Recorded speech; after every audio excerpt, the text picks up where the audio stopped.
ভারতীয় শোবিজ অঙ্গনের উন্নতি সাধনে নতুন উদ্যোগ গ্রহণ করেছে মোদী সরকার। দেশের সিনে শিল্পকে আরও চাঙ্গা করতে ওয়ার্ল্ড অডিও ভিজুয়াল এন্টারটেইনমেন্ট সামিটে শুক্রবার গ্ল্যামার ইন্ডাস্ট্রির একাধিক ব্যক্তিত্বের সঙ্গে বৈঠক করেন প্রধানমন্ত্রী নরেন্দ্র মোদী। সেখানে অমিতাভ বচ্চন, শাহরুখ খান, অক্ষয় কুমার, রজনীকান্ত, অনুপম খেরদের কাছ থেকে পরামর্শ নেন কিভাবে বলিউড কিংবা দক্ষিণী সিনে ইন্ডাস্ট্রিকে আন্তর্জাতিক আঙিনায় আরও উচ্চ স্তরে পৌঁছে দেওয়া যায়।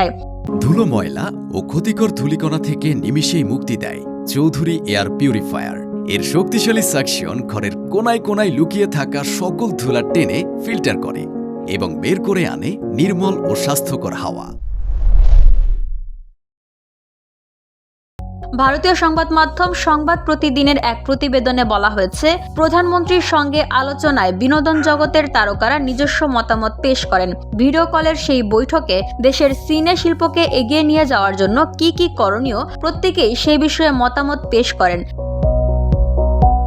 2024 সালের ডিসেম্বরে ভারতের প্রধানমন্ত্রী নরেন্দ্র মোদী তার মন কি বাত অনুষ্ঠানে world audio visual entertainment summit চালু করেন। সেই সময়ে তিনি জোর দিয়ে বলেন, সিনেমা এবং বিনোদন শিল্প দেশকে এগিয়ে নিয়ে যাওয়ার পাশাপাশি অর্থনীতিকেও চাঙ্গা করছে। শুক্রবার সেই প্রেক্ষিতেই তারকাদের সঙ্গে আলোচনায় বসেন প্রধানমন্ত্রী, যেখানে উপস্থিত ছিলেন অমিতাভ বচ্চন, শাহরুখ খান, চিরঞ্জীবী, মোহনলাল, রজনীকান্ত, আমির খান, AR রহমান, অক্ষয় কুমার, রণবীর কাপুর, দিলজিৎ দোসাঞ্চ, হেমা মালিনী থেকে শুরু করে দীপিকা পাডুকোন, আনন্দ মাহিন্দ্রা, মুকেশ আম্বানিদের মতো ব্যক্তিত্বরাও।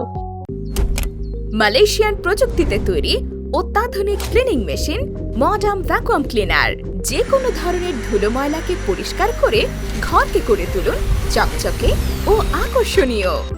Modem, brand of luxury. এদিন world audio visual and entertainment সামিটের বিষয়ে বিভিন্ন ময়দানের খ্যাতনামা ব্যক্তিত্বদের সঙ্গে আলোচনা হয় মোদীর। চলতি বছরে অনুষ্ঠিত হবে এই ইভেন্ট। ভারত সরকারের তরফে বিশ্বমানের অনুষ্ঠান আয়োজন করার পরিকল্পনা রয়েছে, যেখানে ভারতের সিনেমা জগতে আন্তর্জাতিক পর্যায় থেকে বিনিয়োগ আসতে পারে। এতে ভারতের অর্থনীতিও যে চাঙ্গা হবে তা বলাই বাহুল্য। VOD Bangla news desk.